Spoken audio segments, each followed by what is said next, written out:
Oh, Well, friends, thanks for that great introduction. If you haven't watched the opening live segment of this episode about prioritizing white voices, we invite you to do that. But now we're going to continue our conversation backstage. And I want to pick up um, this thread of, I love this idea about um, city planning because uh, it has this gives this, especially in your New York illustration, this idea of sort of entrenched permanence. And Faith in Texas is launching an initiative today called the Road to Liberation. And in his introduction, Reverend Ray Jordan talked about moving from a moment to a movement. And when you were talking, Bart, I was thinking about moving from a moment to a monument, in the idea that these things that seem uh, inconsequential at the time can become, you know, fixed and monumentalized. And so this idea of building relationships and partnerships, networks, listening partners is part of what helps to erode that, it strikes me, to erode that landscape and to start getting things to shift.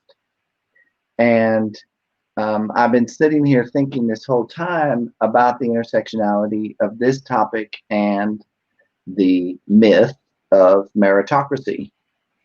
Because one of those monuments that gets fixed, right, is that when you start feeding this myth of meritocracy, then who gets built up and established in the system are white voices. So you look around and say, well, I want to have a black expert on Old Testament come talk, but there aren't any. So I'm going to go to, Jack Levison or somebody that I know, right? I'm not choosing him because he's white. I'm choosing him because he's the only one around. Well, why is he the only? We need to be asking ourselves, why aren't there more? Hello, my friends. Um, and what are the systems that led to that in the first place? Um, there was another thought in there, but it sort of unraveled. Um, Well, I think we're starting to see a shift in this. And I keep thinking about this idea of, representation matters. And when we're talking about experts in parenting, or we're talking about experts in psychology or self-help or theology, whatever, right? For so long, all we ever saw advertised were white faces. And I think we're starting to see a shift in that. But I think it's still our responsibility to do the work of Bart, as you were talking about, broadening our circles and bringing in more voices, so that we can be better at making sure that there's a variety of experts. I know what it was I was thinking of, and it was I'm glad I could help. it was inspired, Herbert, by your comment about contextualization. So when we want to perpetuate the myth of meritocracy, who do we have speak, right? We have the person who went from nothing to CEO, right? Because they are the expert on meritocracy because they made it up the rungs, usually a white person, right? Mm-hmm. And as I was sitting here, and Herbert, you were talking about context, I thought the black person who is trapped in Section 8 housing, who is trapped in poverty, who can't get a driver's license because of whatever, who can't vote because they don't have a driver's license, they are just as much an expert about meritocracy and the absence of it, the reality of whether it exists or not, as the person who supposedly lifted themselves out of poverty. It's all about how you want to see context, right? I mean, does that make any sense? Does that resonate? Yeah, even extending it to the Black person who has unfortunate engagement with police and the justice system because he or she cannot pay bail of $300, $500. Mm-hmm. It's that basic, and you know, we can break it down that basic in context. Yeah. Or the person. In line with that, if you don't mind, to kind of go back to this, and I'm kind of high on this book right now, to a certain to a certain extent, because I happened to see it on CBS News, an interview with Isabel Wilkers, and actually I've heard her here at SMU on a prior book she did, The Warmth of Other Suns, talking about the Great Migration. But nevertheless, Oprah had chosen this book as her book of the month. And she was so moved by it that she bought copies for every governor in the United States because of its impact and how it can help to move and change the common denominator of these conversations. Beyond race, class, or other factors, a powerful caste system influences people's lives and behavior and the nation's fate. She also links the caste system to the United States. And as we know caste and understand caste, it seems to be a Indian concept. However, through her research, as well as through stories of people and nations across the world, in America, we view our lens is through race. However, caste systems, she notes, not only were in India, but were part of the United States and Germany. To the extent she gives an example of how in the 1930s, before Hitler came to rise, there were a group of Germans who intentionally wanted to look at models of oppressing and suppressing people. Where did they look? Not to South Africa, but to the expert model, the United States of America. And there's a lot more to the book, but I hope, I think you all are doing a book study now, and hopefully you will be able to include this in the future as a consideration. It's a very thought-provoking and underlying view of privilege, of white supremacy in our context for these social constructs. Yeah, we're getting ready actually to start a book study of Ibram Kendi's How to Be an Anti-Racist. But I was just sitting here while you were talking thinking, this might be a good choice for the spring. And certainly give us a different lens through which to look at that. Well, I'd enjoy coming out and being a part of that, sitting in on that study as well. We might just ask you to lead it. Right. You might have to come help us with a couple of the sessions. Let's talk about that. I'd glad. Yep. Herbert, I would venture to presume that there could be some real parallels to caste systems in our church as well. Oh, absolutely. Which was part of the thing for me about the 1760s and 70s, the intentionality that was present there. When we look at 1939, Yes, you've got 5 jurisdictions that were created out of geography, and one by race, which is our lens. However, that was, again, a caste system. Rural versus urban congregations. Caste. The intersectionality is definitely present. And again, she cites this as the origins of our discontent with one another. Yeah, I've talked about this in terms of our current construct and the problem that we're having with the global discipline, right? And the current structure of the church. We said, oh, you can, central conferences, you can tailor the discipline to your context. You can textualize the difference, the discipline, which sounded really well and good. But then what we said was, well, our discipline is the global discipline. It sits over on top. Well, now that's coming back to bite us in the ass. Yep. Because we set up a caste system, and now we can't get out of The caste system. and and we have prioritized our discipline. We have prioritized our own voice, and now we don't want to. 2/3 of the church doesn't want to speak that voice anymore. But the rest of the church is saying, oh no, you told us.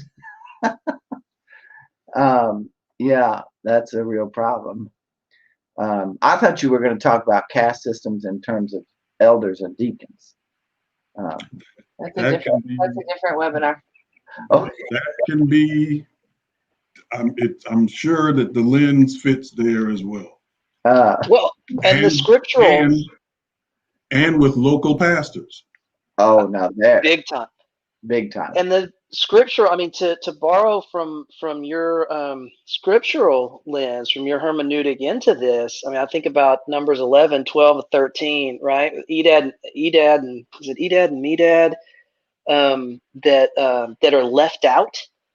Somebody doesn't do his job to tell them to come to the tent, right? The Spirit of the Lord is going to fall and empower the elders so that Moses doesn't have to do this by himself anymore. And when I read that, that's the way I read that somebody didn't want Eldad and Medad to be able to have that voice and have that ability. And so I think, when I think about that kind of a caste system in our church, I think there it is right there, and how insidious it is, not just to drown out a voice in a structural church system, but to want to drown out voices insofar as how the Spirit speaks through persons. I mean, because this was very explicit. The Spirit is going to fall on this group that gathers.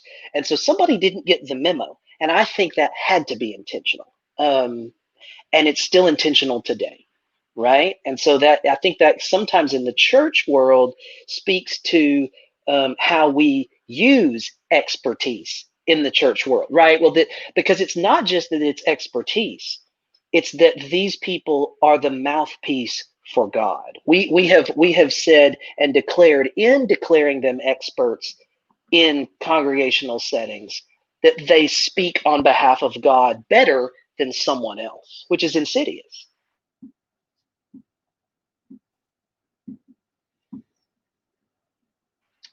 Yeah, I don't know. I feel like that was kind of a mic drop moment. I got real excited. I got really excited about that. When Bart starts to preach, it's like, all right. Well, I was thinking in the middle of all that about SMU's recent appointment of a deacon as chaplain, and how, I mean, I wasn't in on all the conversations. They didn't ask me to be in the room where it happened. But what? And the first woman. Right, but I'm imagining that at the beginning of the conversation, because the pool was not open to deacons the first round, as I understand, right? It was not clear. Okay, but I assume they were looking for an elder, because in the midst of all of that, they were prioritizing, either knowingly or unknowingly, sacramental authority.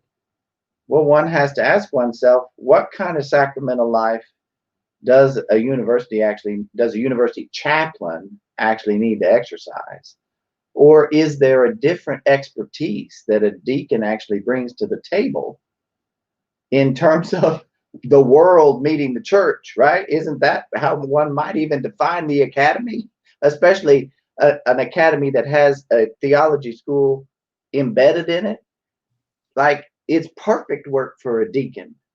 And we can figure the sacramental stuff out, over here on the side.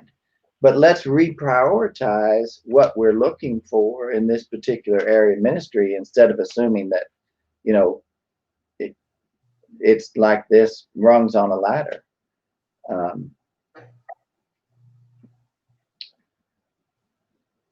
Bart, you look like you're about to say something. No, just, embedded on the fringe somewhere is the School of Theology. Right. On the edge, on the edge of town. Quite literally.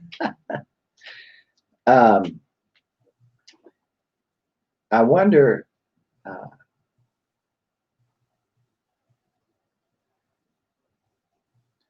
well, I don't know where that was going. I keep having this thought in my head about this particular topic, that we need to proceed with caution when we are seeking out expert voices of color. That we're not doing it in order to make ourselves feel better.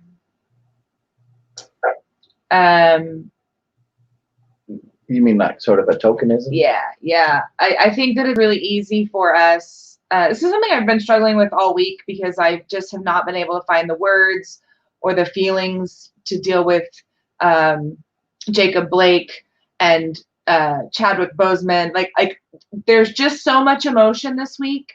It's stressing me out. And so I've sort of pulled back from my usual rather passionate self about some of this stuff.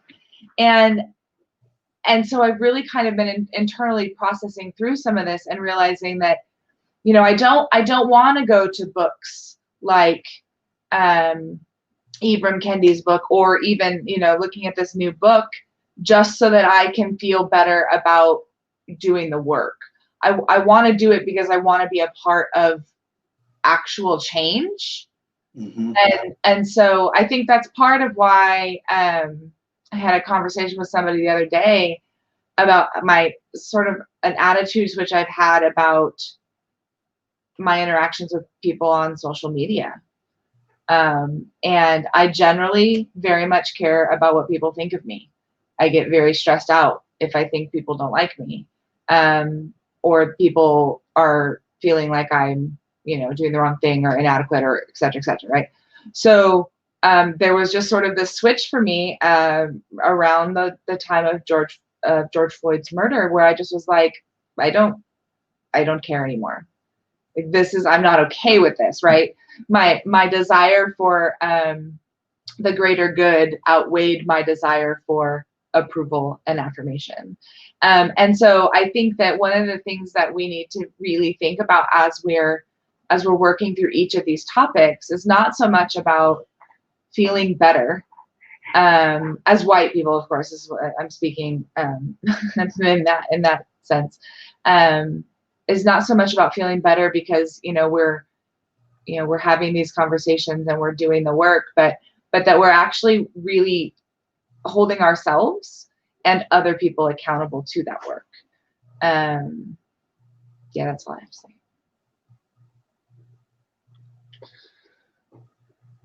Thoughts?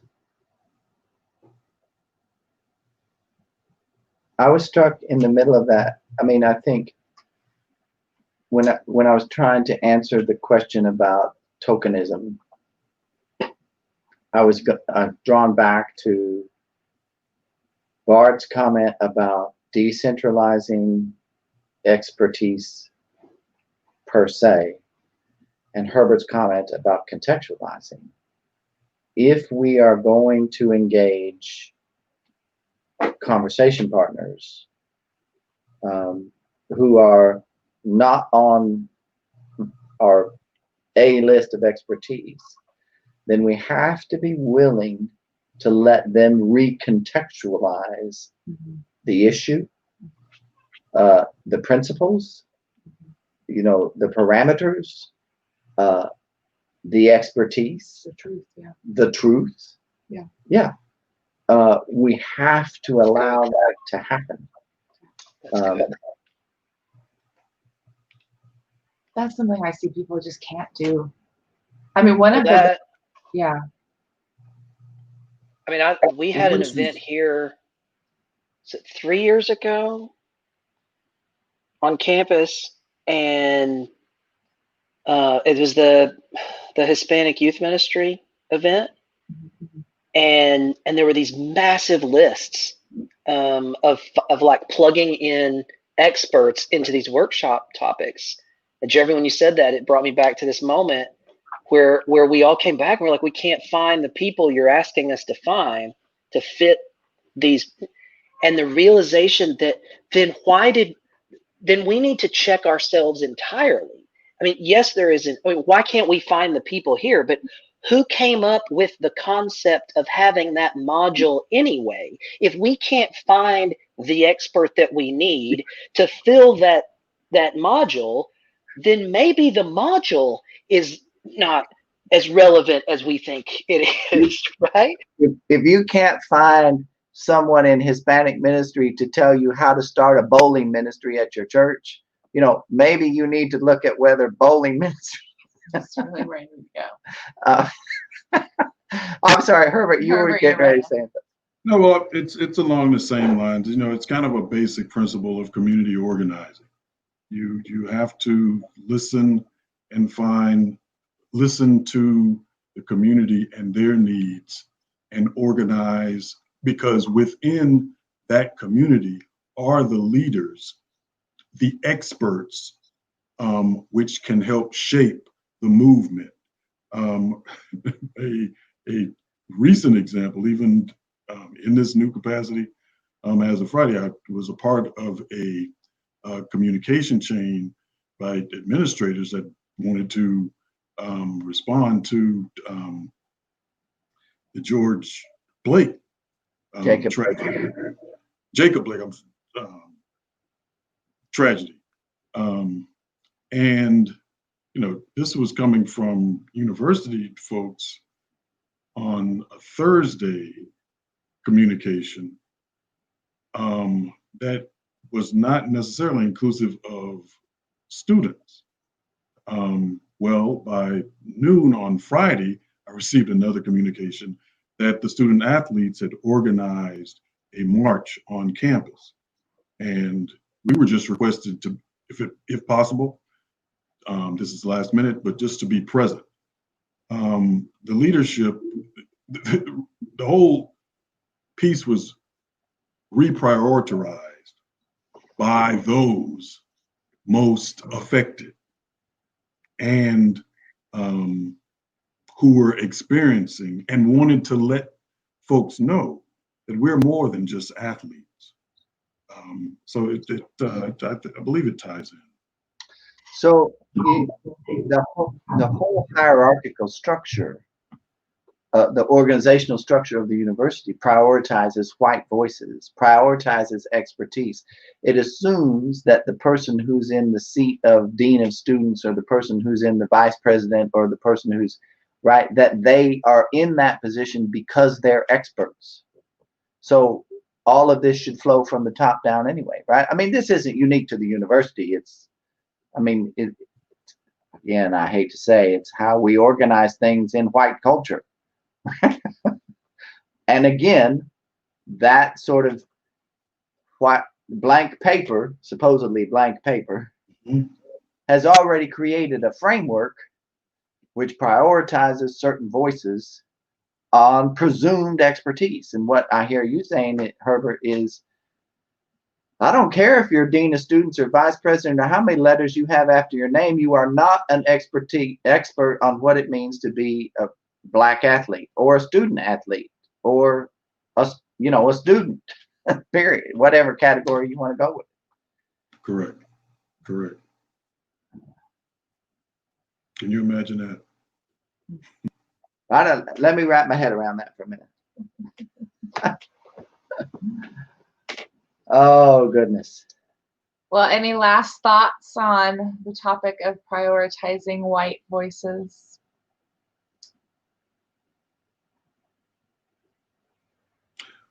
Well, I just want to thank you all for inviting me into this conversation. It's probably been the beginning of a meaningful continuance of conversations, because really the most meaningful conversation I've had around race and priority was not in this country.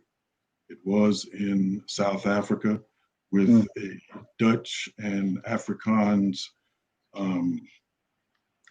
couple who were sponsors for a mission trip that I was on. And it was the most genuine and open conversation that I've had around the subject. So just thanks for allowing me to be a part of this and continuing with it. Well, we appreciate both of you entering into this space and being in conversation with us. In no way, I have said multiple times, do we ever think that anything is going to be solved in 2 30-minute segments. But what we hope has happened is that we've done a little bit of excavating and tilling, that now people can dig a little deeper and can start to chase out some questions and threads and find conversation partners to carry these conversations further in their own context as they work on resetting, reprioritizing, rewriting the way that they see the world. Rerouting it. Rerouting. Stop traffic long enough, it becomes a monument, right? Yeah, see, you could have just extended the sermon series one more week. No. Reroute. No, we're done. Just kidding. No, thank you. Thanks for letting me be on and to listen and to learn and just to talk, and thanks for making this a regular routine, rhythm, and discipline as a conversation. Well, we're just plodding along like everybody else. Far more work to be done. Yeah. Thank you all. All right. Take care. Take care.